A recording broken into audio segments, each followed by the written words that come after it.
Welcome to another episode of the Next Generation podcast. Today I have Jay Clark on, and I am very excited for this conversation, guys. Jay is a agricultural enthusiast, a rancher of multiple generations on his family's ranching operation down in Texas, and I am just really excited to hear more about Jay's story and just share his multitude of experience with you guys. Talk about everything from legacy to building multiple different businesses within a ranching operation to turning your ranching operation from a family operation into a business and just all of the different things like that. So Jay, I won't snap away too long. I'll just kind of let you take it away, share a little bit about your story, who you are, and all the Sure. things. Well, thank you so much for having me, and just looking forward to the conversation today. And um, you know, my story, I think it's not all that different from a lot of other people. Grew up in a family operation, pitching in, doing whatever was asked, and we all worked alongside each other. And so I've got two older brothers, and I was the baby, and so by the time, and there's a little bit of a gap between us, they're 9 and 11 years older than me. So whenever they were gone and kind of doing their own thing, I had an advantage in being exposed to more of the business side of it and got curious. And then I can remember when it was time to start looking at colleges and things like that. I had zero interest in going to college. I wanted to ranch. I wanted to stay here, or I wanted to go work for somebody else and learn something. But a 4 year degree was not something I was interested in at all. Thankfully, my parents had the wisdom and foresight to tell me, no, that's not what you're going to do. You're going to go to college and you're going to get a degree and you're going to get a real job. And so I was heavily involved in sports and all that kind of stuff. And I had some family members that were coaches and teachers. And so that's the route I went. And so I got my bachelor's in education at Abilene Christian University, and then also my master's in education, and coached college football for a few years, and then had the opportunity to come work for a really good staff here in Brownwood, and worked for them and did that for about another 4 years. And by that point, Dad was getting to the age where he could tell that he wasn't going to do it full time uh, for too much longer. He was ready to slow down and just kind of enjoy. Health was good and everything like that. He just wanted to slow down, and so he had kind of prefaced some of that. And hey, what do you think about this? And I would say, well, what would this look like? And so when I came back in 2015, I was really kind of just the hired hand initially. It was going back to the things I did in high school. Not a lot had changed.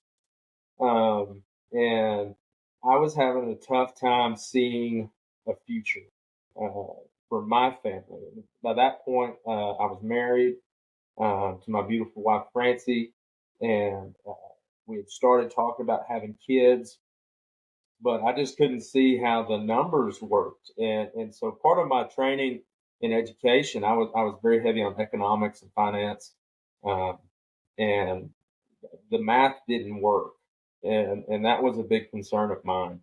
But it felt like there was potential, and so we leaned really hard into what the industry was telling us to do, and we found some things that worked. We found some things that didn't work, and then we started really thinking outside the box and put a plan together, and things got better and better. And at that point, Dad fully retired in 2021, which at that point we had three kids, and we could see a very clear path forward. And so we've just kind of been chugging along since then, and that's our story, kind of in a nutshell. Yeah, absolutely. Your guys' family's ranch has been around since 1903, I read, Yes. right? Yeah, that's a long history of a ranching operation and things like that. Can you talk a little bit more about growing up on a ranching operation with that rich of a legacy and just like the pressure of continuing that legacy forward, but then also the joys of being like, hey, yeah, we've got a family ranching operation that's been here since 1903, and I get to sit in this seat of taking that legacy Well, forward. I think that's an important distinction to make. And if you focus on the pressure, it can consume you, especially as being in the early stages of kind of taking it over.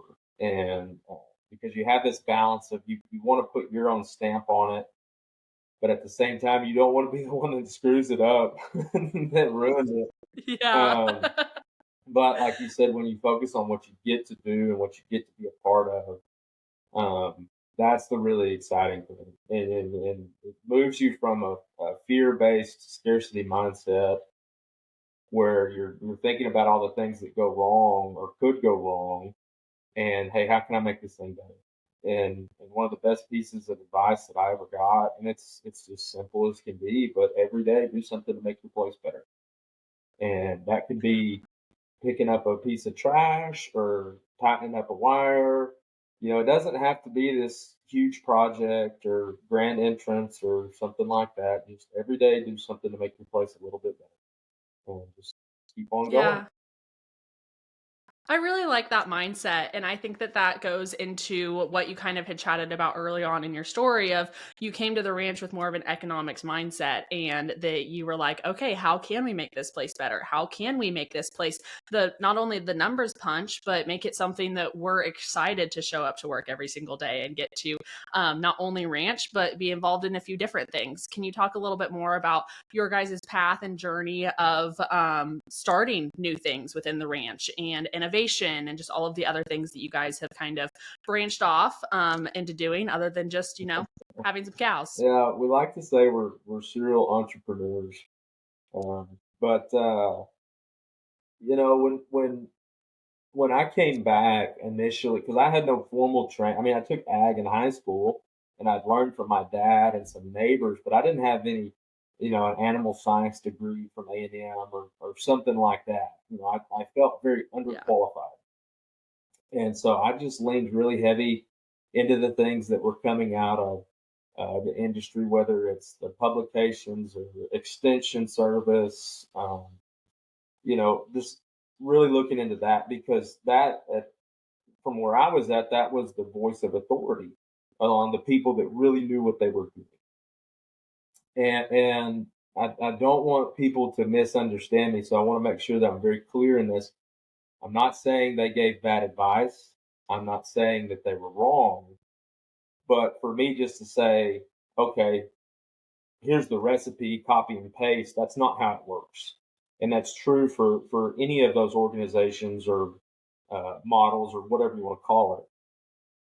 You've got to know your context before anything else and know your resource base and what you're working with. And then I think where the economics comes in is where you really look at, okay, we have constraints. Where do we get the best return on our dollar, on our efforts, on our labor, and that keeps it moving forward. Um, so there was one night. It wasn't long after our first child was born. We were kind of wrapping up. It was the 2017 year. We were kind of wrapping it up and starting to get ready to go see the accountant, and it was ugly. And you're just like, I don't, I don't, I don't know what we're doing, you know. And I Yeah. Googled how to make money ranching, and it's still kind of embarrassing to say, but this ad popped up for this group called Ranch Management Consultants, and they put on a school uh, all over the United States almost the entire year. It's been around for a long, long time, but the school is called Ranching for Profit. And I was just like, this is a scam if I've ever seen one. But I kept thinking about it. So a few days later, I came back and I was like, well, let's do a little investigating so we can find. And so I start, my online sleuthing and working my network and trying to find out, hey, what's the deal? And to a person, anybody that had gone to it raved about it. Changed my life, changed my business. It's worth every penny.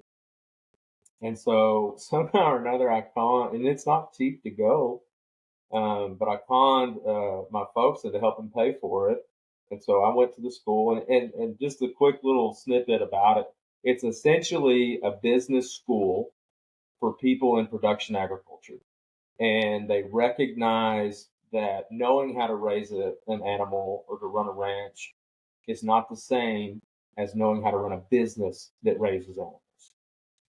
And so they really nailed down on the finances and the economics of it, which was my love language. And then also on managing people, which in a family operation, that's a huge part of what you deal with on a daily basis. And I went, and it was like drinking from a fire hose. And I came back and I told my parents, I was like, hey, I got this figured out. Here's all the things you've been doing wrong. Here's what we need to do. And that was not very tactful. So that went.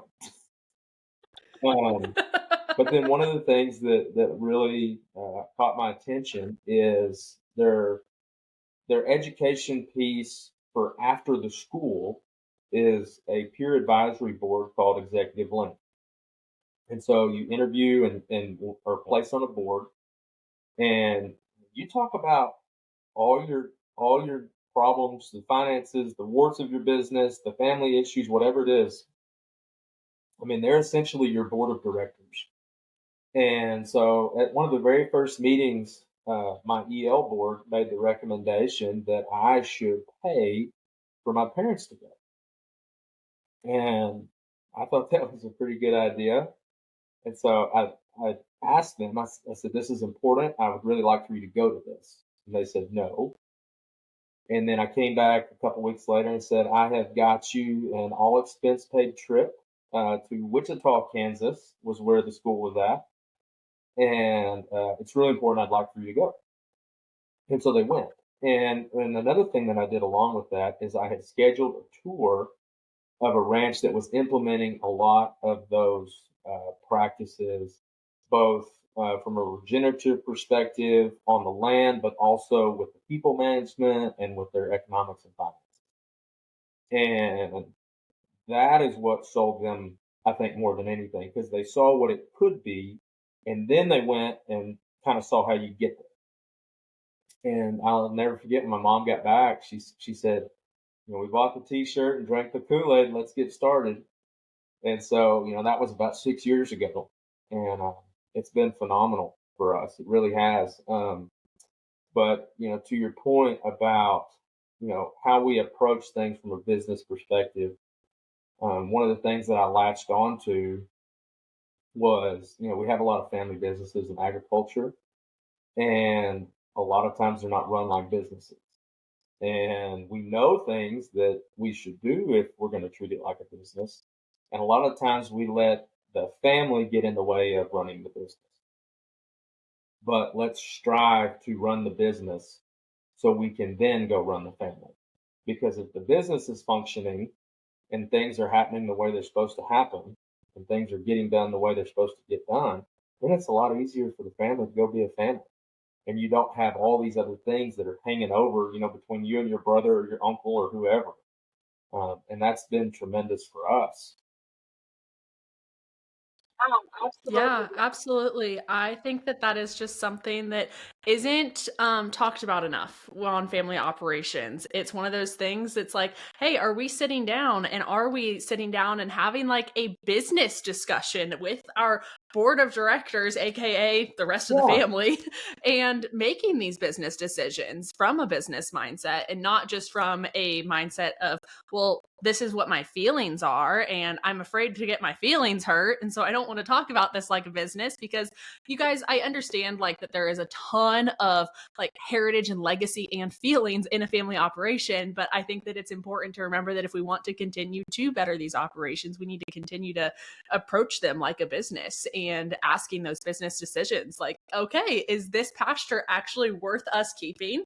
Or is this land actually producing what we need it to? If it's not, what do we need to do? Do we need to go get fertilizer? Do we need to do this? Do we need to do that? Like what problems and solutions do we have at the table today? Absolutely. And I mean, you bring up a great example. Because when you start having these business like conversations on these topics, you unpack some things along the way. And most of the time, everybody wants the same thing, but maybe Yeah. we have a different vision of how we get there. And I can, my vision is not necessarily the one we need to take, but there may be some pieces that I've got figured out, and there's some pieces that you've got, there's some pieces that they've got, and let's put this thing together and let's all go do it together and make it work, because that's what we all want at the end of the day. Estate planning gets picked on a lot. I don't. How many people out there are running an operation and they don't know there's not a will. There's never been a discussion about what's going to happen or anything like that. And you get a pat on the back and say someday this will be yours. And not to be ugly, but sometimes you should ask the question: do you want it to be yours? Do you want? If it's a mess, do I really want it? And so, why don't we have a conversation about it on what makes sense and what works? Um, it's just one of those things, and when you start evaluating things differently, and you start thinking differently and more critically on the decisions that you make. And one of the things I always like to harp on, if you've got any kind of sizable acreage, and we'll talk values here in Texas. In my part of the world, in Brownwood, Central Texas, we're still fairly rural. You're probably looking on an average between $2,000 to $3,000 an acre, and so 1,000 acre place, you're talking $2 to $3 million. Okay, well, what is the return on asset for that place? Don't include land appreciation, but what is the business generate as far as revenue, and what are we walking away with at the end of the year? And typically, there's a decimal point before any numbers on that percentage. Okay.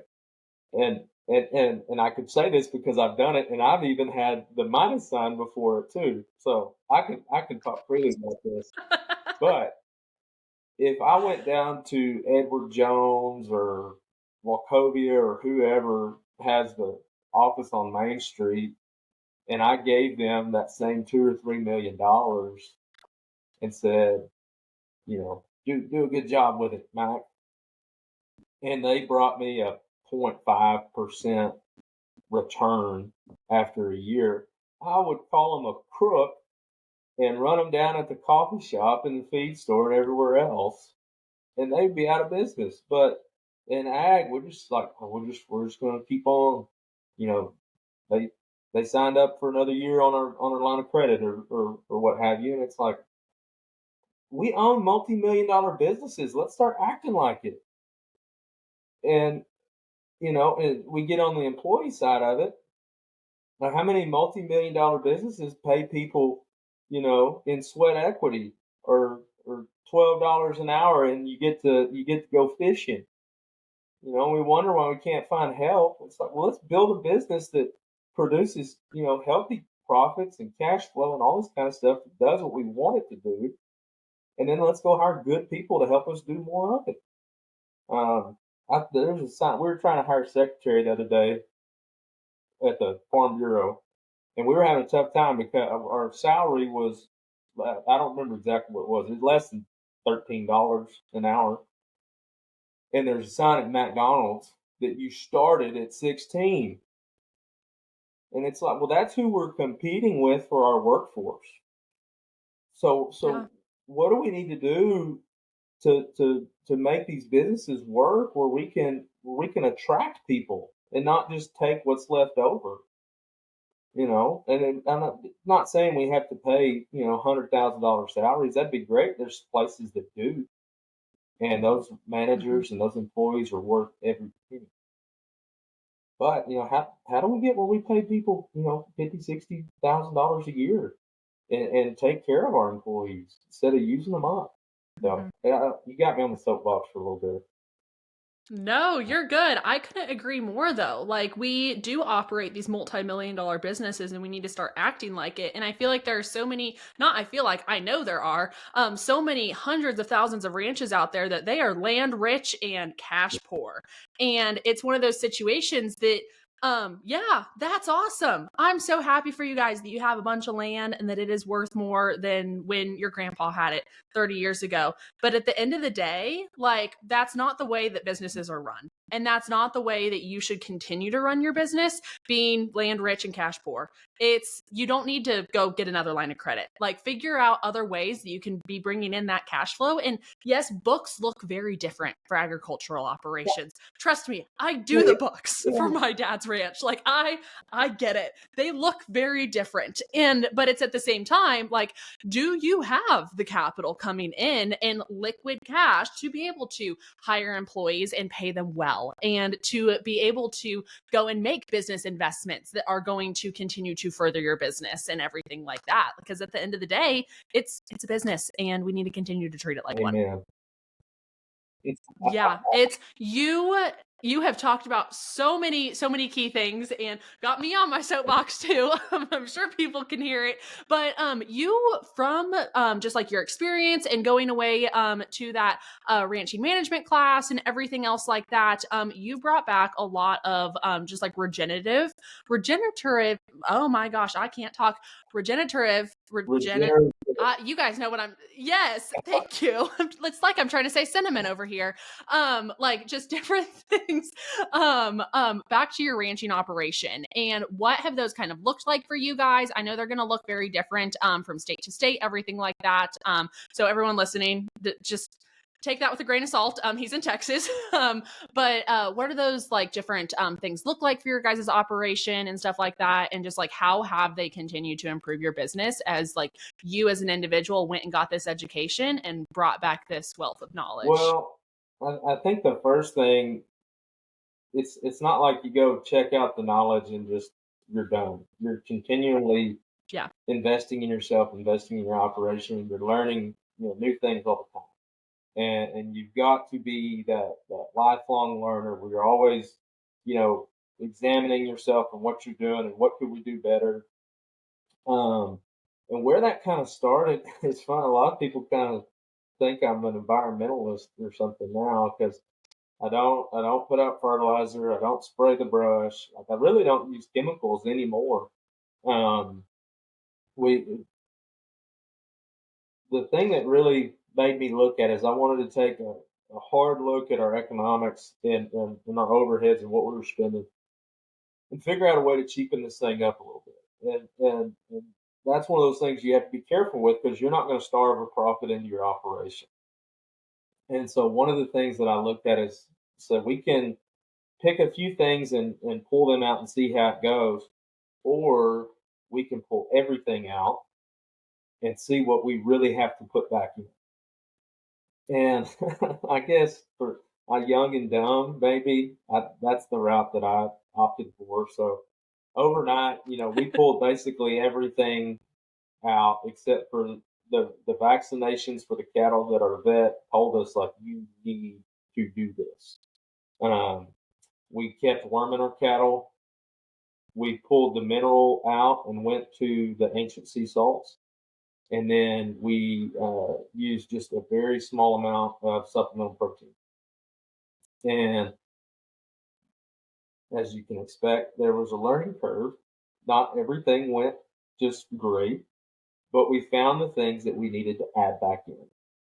And through the course of that, we were able to reduce our overhead significantly. Another thing along those same lines is we sold all of our farming equipment and started contracting out what farming we still maintain. And actually, right now, we're in the process. This year will be the last year that we have any farming. We're going strictly to grass.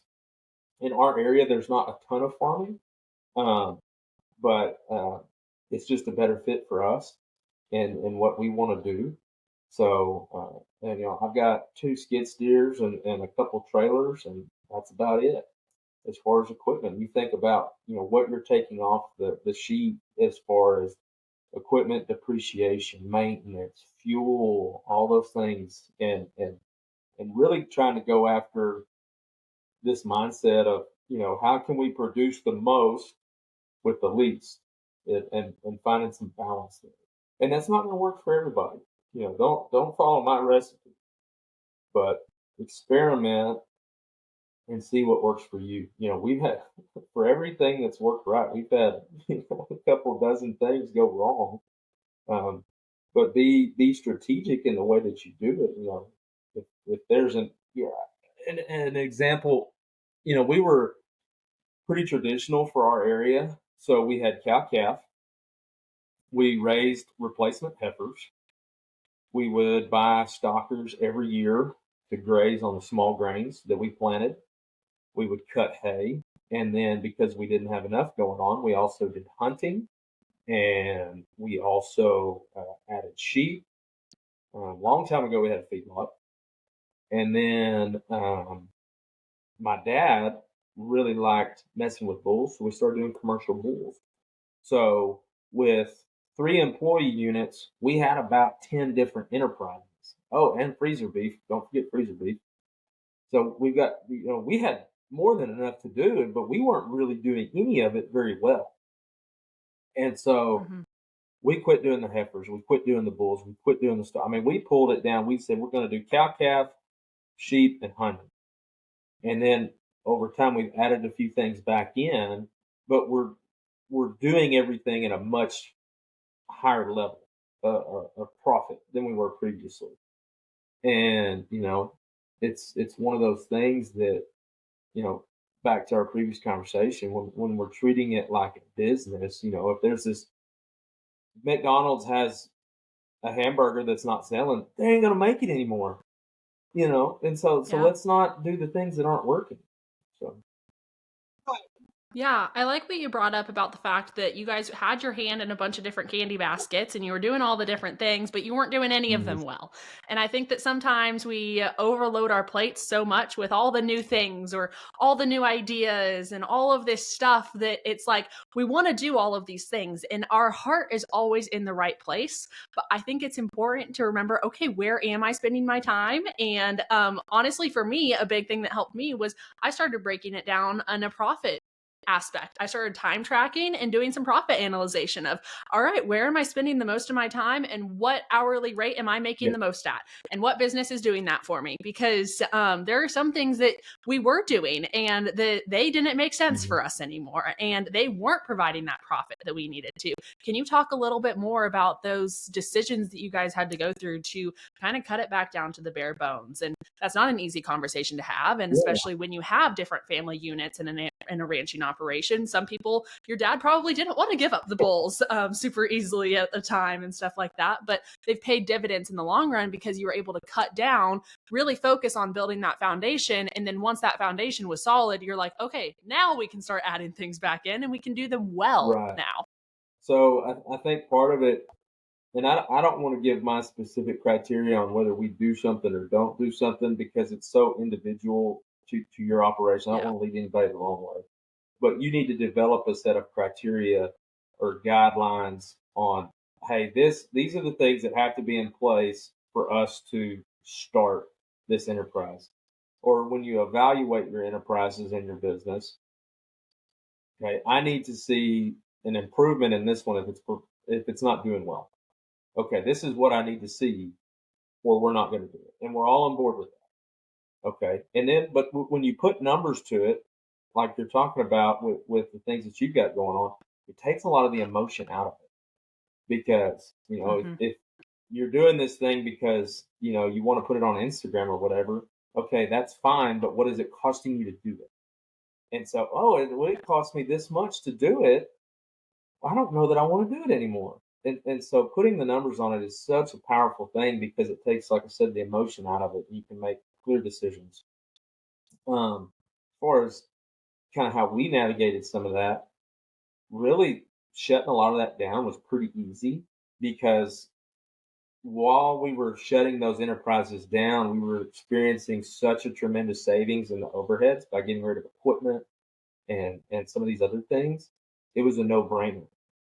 Couple that with the fact that Dad is wanting to slow down, and I am kind of trying to ease into this.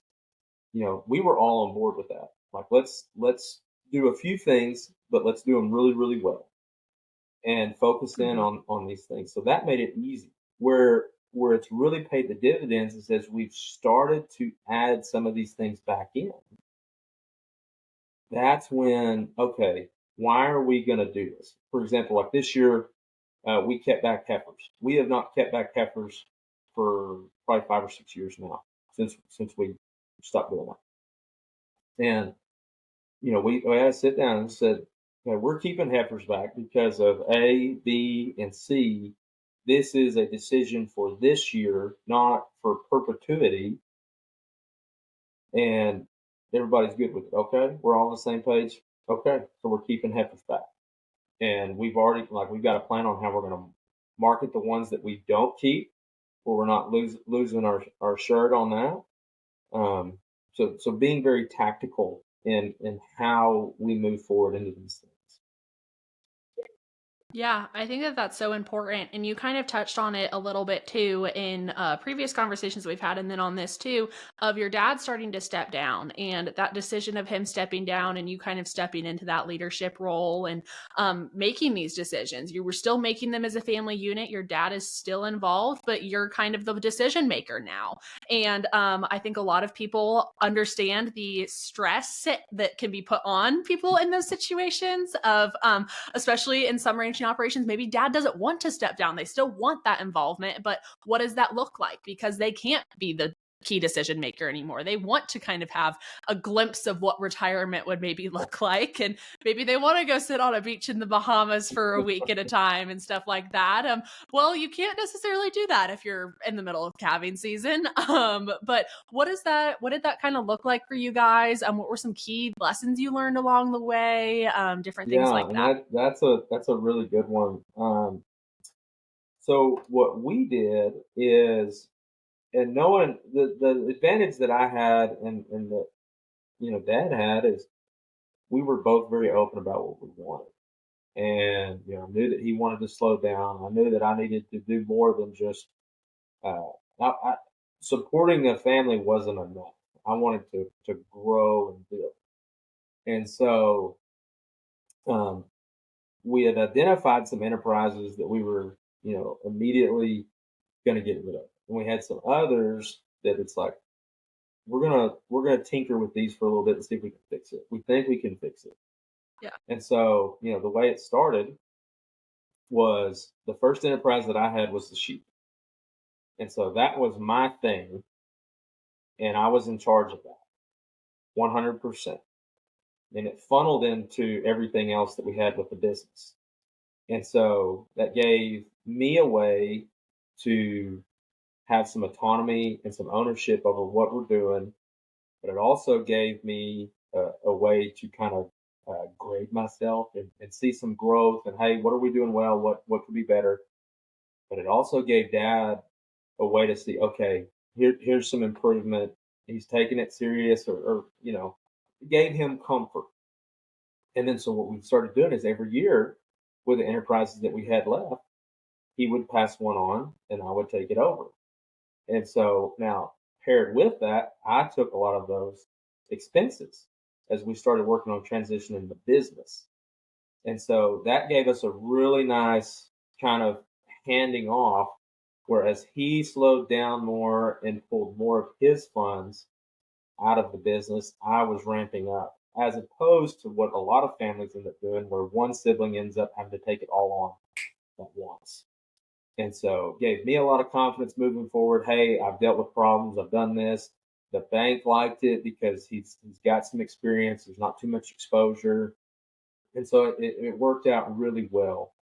Another thing that we do that's probably a little bit different than some people is we have we have several different LLCs, but for this conversation, the land is one LLC and the operating business is another LLC. And so I own the operating LLC for the business. I pay lease to the land LLC. So mom and dad have the land LLC. So I pay lease to them, fair market lease, and then they can do with it whatever they want. I've got all the expenses, I've got all the profit and income on the operating LLC. So it creates a clear division between the land and the business. When mom and dad die, then my brothers and I will be the owners of the land LLC. I will still pay fair market lease to the land LLC. So that way everybody's still getting something out of it. And then say I've had enough, or I'm going to go to the beach in the Bahamas. It's all kind of, the table is set for someone else to come in, whether it's a family member or someone outside the family.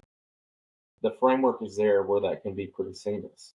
Now, one thing we did struggle with is my dad, and he was quite a bit older when I came along, but by the time he retired, he really didn't have any hobbies.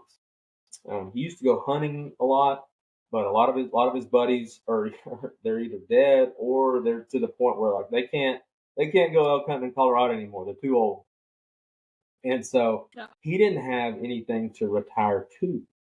And so that was very difficult initially, trying to find, a place for him. And that was something we struggled with.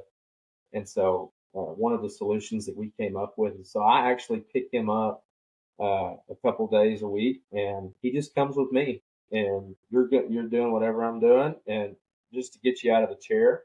And then one of our lease properties is about 30-40 minutes away. And so he is the foreman for that property. And so that gives him, something to check on and take care of. And I'll go out there with him if he needs me. But, that way he's still plugged in. Um, but so that's something, if you're in your 20s or 30s, it's not too early to start, find that thing that you're going to retire to, that you're going to do that.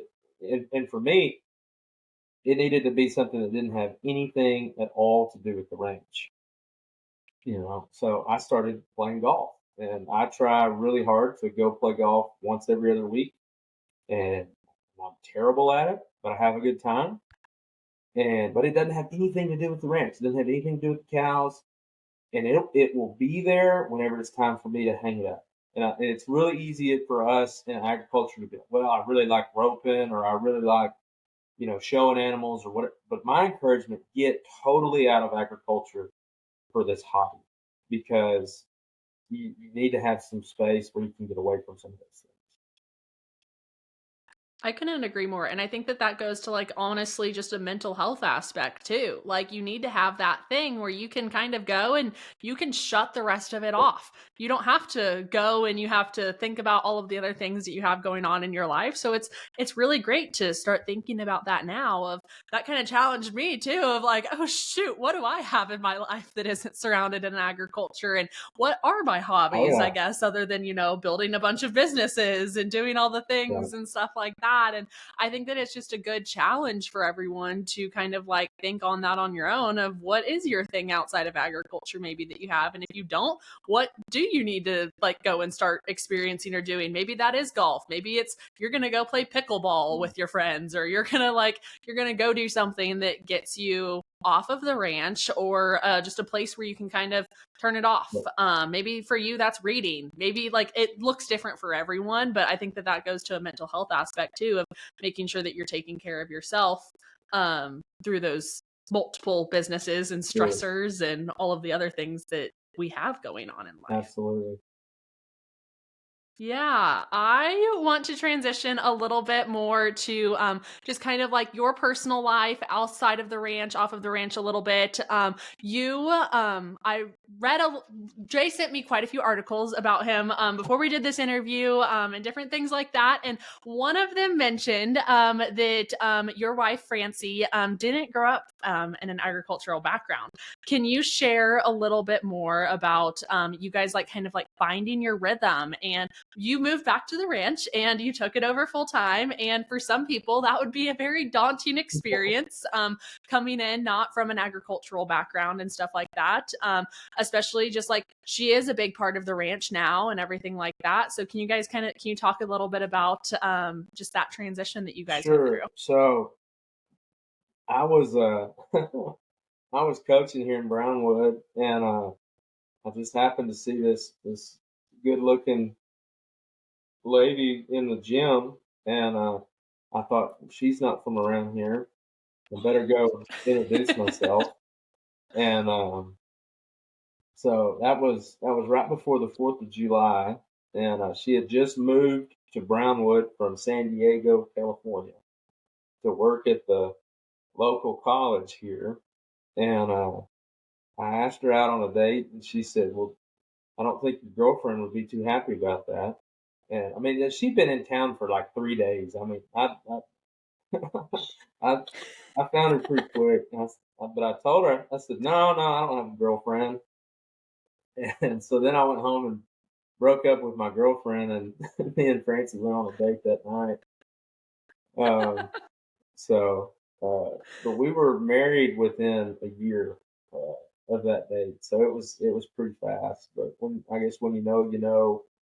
Um, but so she was raised in Dallas, went to school at TCU, and then when she graduated, didn't really know what she wanted to do, and so she had some friends, and they decided to move to San Diego and live on the beach for a few years. And so she came back to Texas, and it was just the good Lord putting the right people in the right place at the right time. And she came from a private school background in Dallas, and so she wasn't necessarily accustomed to rural Texas life, or um, Texas high school football the way that most of the state is. And so it was definitely a transition. I think she said it took about 4 years to realize that she wasn't ever going to leave.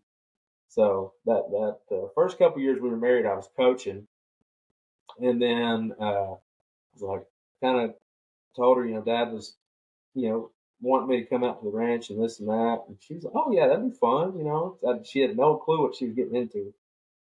It always just kind of been on the periphery, and so then pretty soon she's at Cal Sales and all this kind of stuff. But in all seriousness, it took quite a while for her to kind of find her place. Not just in the business, but in the family and the dynamics and all that kind of stuff. And no real ties to agriculture. Um, you know, but I'll tell you, she wouldn't have it any other way now.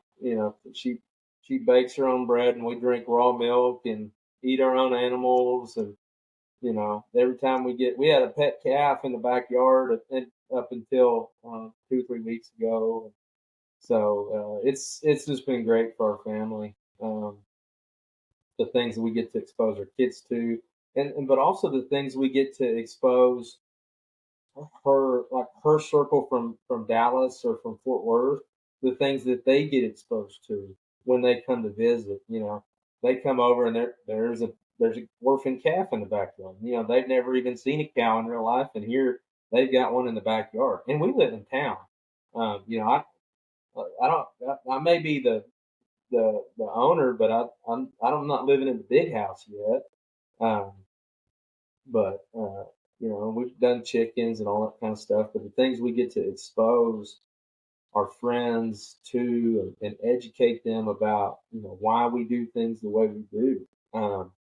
Every year we have our calf working, there'll be 25 or 30 people there, kids and people from town that why do you castrate a calf, or why do you ear tag them, or why do you put the purple stuff down the back, educating people on where their food comes from, but also the people behind, how it gets made.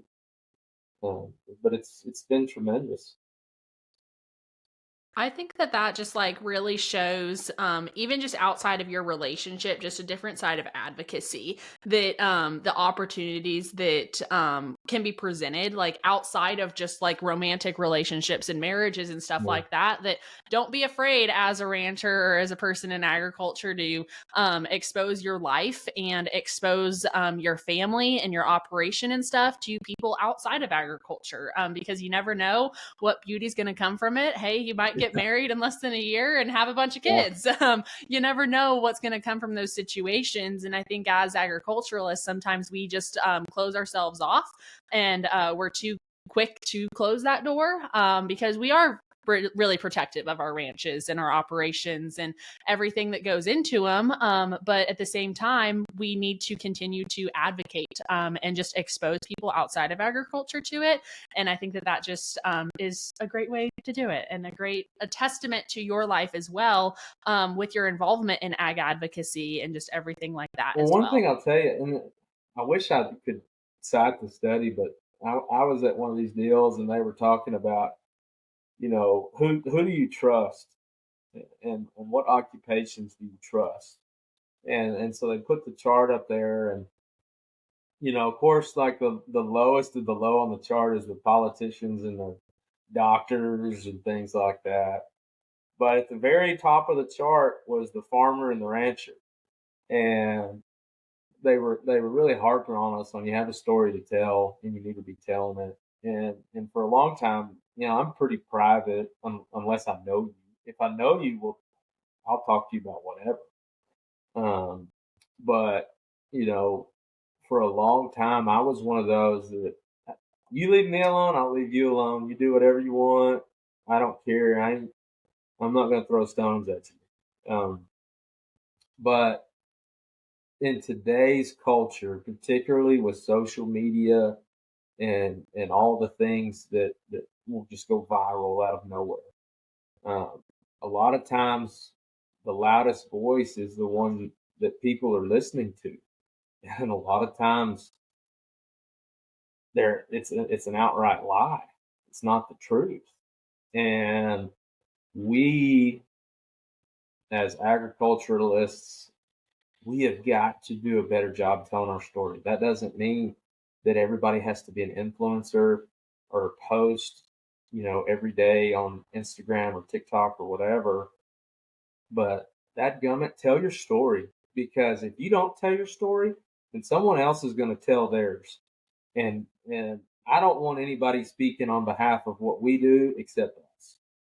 And you know, we toured. I was in Washington State on an ag program with Texas Farm Bureau, and we toured all up and down the Pacific Northwest. But when we were in Washington State, we were visiting with some of their folks, and in Washington State's pretty liberal leaning. Um, Governor, state reps, senators, all that kind of stuff. And they kept telling me that, hey, this is 20 years in the future for Texas. Like, it's coming. This is going to be Texas. And it like made me mad. I'm like, you're not going to do that to Texas. You might do it some other place. It's not happening here. And so I was already kind of like, we got to do something. And I heard this quote, and I've heard it several times since. But they said, if you're not at the table, you're on the menu. And we cannot continue to operate the way we have always operated, and that's just a fact. Um, I cannot run my business, whatever business it is, doesn't have to be agriculture, but I cannot run it the same way that my grandparents did and be successful in 2024. I'm going to get left behind, and we're going to be out of business. Well, we can't sit on the sidelines, whether it's policy, advocacy, what's going on in our communities. You got to speak up for what's right and what is truth, and telling the story of agriculture and how we care for the land. And I, we talked about it earlier. People think I'm an environmentalist.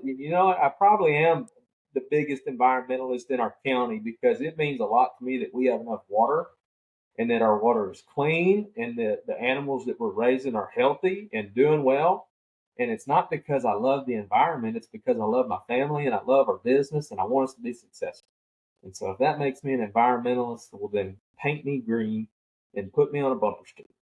But we as an industry have got to do better and get outside of our fence rows.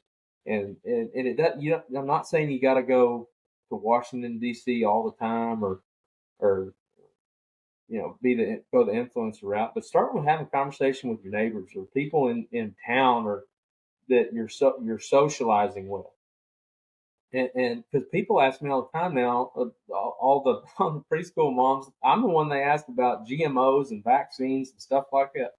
And and I don't know a whole lot about it, but I can, find it. I can find the people they need to talk to. And people trust us. We have a story to tell, and it's worth telling. So get to work. Yeah. Wouldn't you like to be that person that in the preschool pickup line that the moms and dads are asking you about stuff because they know that you're the rancher. They know that they can trust you. They know that they can come to you and ask about GMOs in their food or is this meat that I'm buying that says it's hormone free? What does that mean? Like you can talk to Yeah. them about that rather than them going and Googling it because God knows what Yeah. comes up first on the first Google page when you search is are hormones safe in my meat? Well, sorry for you, hormones aren't in your meat, like you're Yeah. fine. And all of that stuff. And there's so much misinformation out there or information that's only a half truth that wouldn't you like to be the person in your community that people feel that they can come to and that they feel like they can trust with this information and that you can just be an advocate in your local community. It doesn't have to be you're reaching the millions or the thousands and you're influencing on the internet and you're going and stepping in Washington, D.C. and you're going to all of those tables. You can be at the table at your local PTO meeting. I don't care. Just go sit at a table somewhere and start talking to people about your life and your story. Because, like Jay said, we all have a story to tell, and we're doing ourselves and our industry a disservice if we're not sharing that story. And if we're not out there advocating for agriculture and truly just walking our lives as agriculturalists. And it's not a like just title that I have, it's a way that I live. And I show that through just my daily actions and things like that. And I hope that more people and young individuals in agriculture continue to just find their passion within agriculture and find that thing that they love to speak about and that part of their story that they love to share, and that you find ways that you can start sharing it, whether that be through like just your local coffee shops or you're touching base with your local farm bureaus or your local extension offices and gaining into those resources and just different things like that. Those resources are out there for you. And I think that you are doing yourself a disservice if you're not sharing your story, and you're hurting agriculture as a whole if you're not sharing your story. Jay, do you have any advice for those young agriculturalists out there about sharing their story and about getting out there? Because it can be a little daunting. Some people sit there and they're like, I don't have a story though. I grew up in my family's cow calf operation and now I do this. Like what about that as a story or stuff like that? What advice do you have for those young individuals out there trying to Well, figure it I out? think a couple things to keep in mind is, the United States, 200 plus years old, but for the most part, most of our population, even though it's not on the ranch anymore, they're only a couple of generations removed. So chances are, whoever you're talking to, if they are not on the land or didn't grow up on the land, their parents were, their grandparents were, maybe, hey, we used to go to my great uncle's for 2 weeks every summer, and that was so much fun. But you find that thread of commonality, and then that's when you can start to reach that person. And don't disqualify yourself. We're so bad about that. And they say, well, I'm not a good speaker, or like you said, I don't have my story's not worth telling. You let them decide that. You tell the story that you have, and it will find the right people. And And you just have to trust in that. And the hardest thing is starting that first conversation, and it just gets easier and easier after that. And I'll give you an example.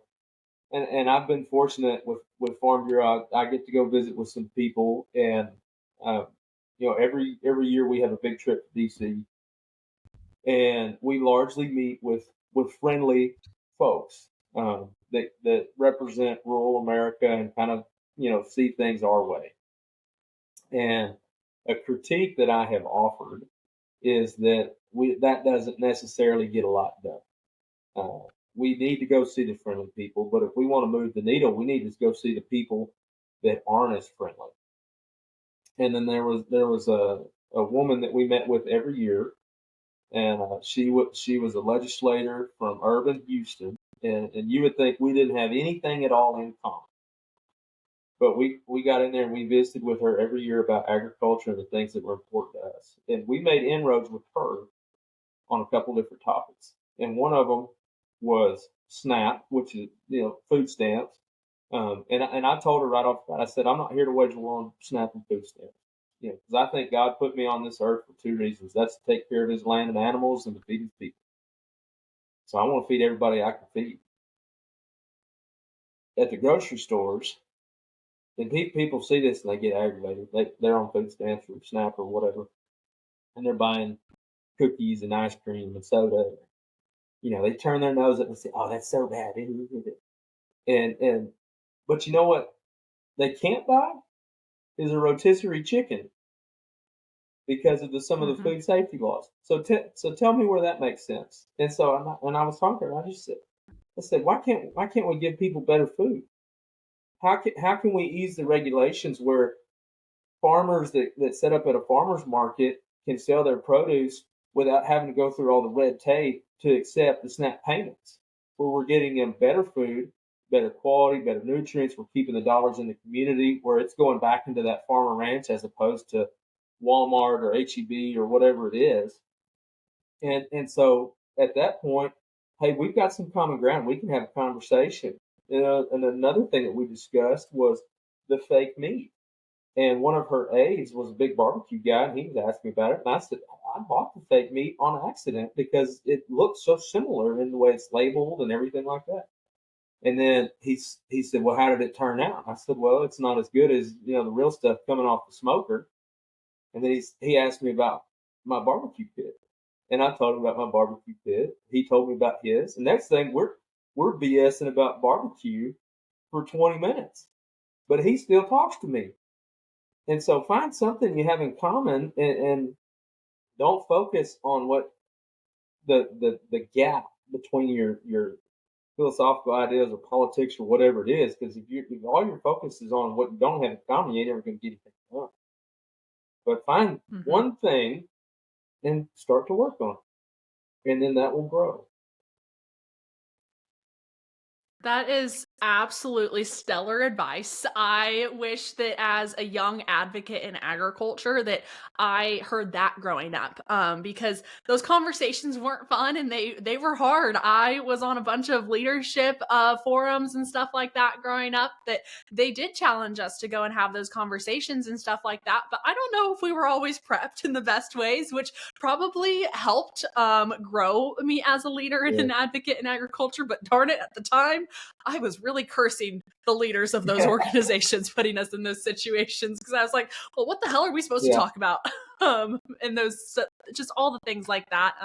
Jay, I have had so much fun talking about all of the different topics that we talked about today. I would like to start to round out the podcast and ask you the same question I ask every guest that I have on the next generation.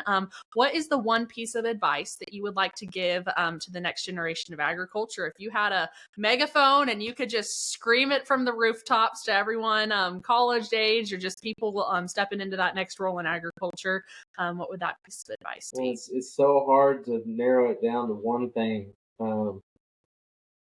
I think probably the best is, we're all in this for different reasons, and we have different visions. But I think everybody is in agreement that they want to see their kids, that next generation, at least have the opportunity to do what they're doing. They don't have to do it, but to have the opportunity. And so don't forget, and this is straight from Joel Salatin, but he said that romancing the next generation is the ultimate test of sustainability. And I love that he used the word romance. And I think back to when I was a kid, and a lot of times I don't think we were romanced very much when we were out in the fields and doing whatever Dad had on the yellow pad for us to get done that day. Yes. But if we aren't capturing their hearts and their spirits with what we're doing, then I think we've missed the point. And so, your family is at the end of the day, that's all you have. And cherish it and take care of it, but make it fun. Make it what you want it to be and what you and your spouse want it to be, and go enjoy it. Don't be so caught up in the work and trying to achieve, whatever the next rung is on the ladder, that you leave the things that are really important behind, because they won't be there forever, you know. So that would be it.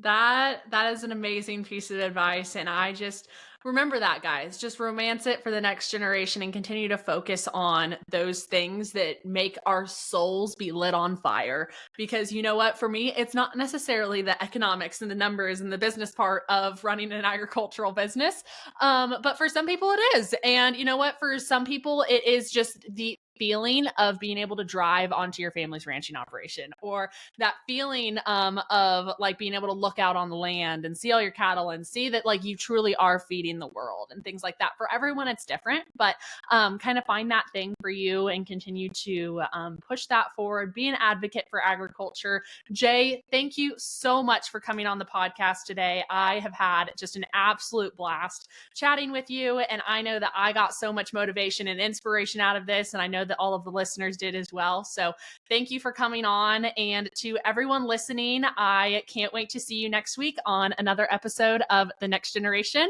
We will see y'all then.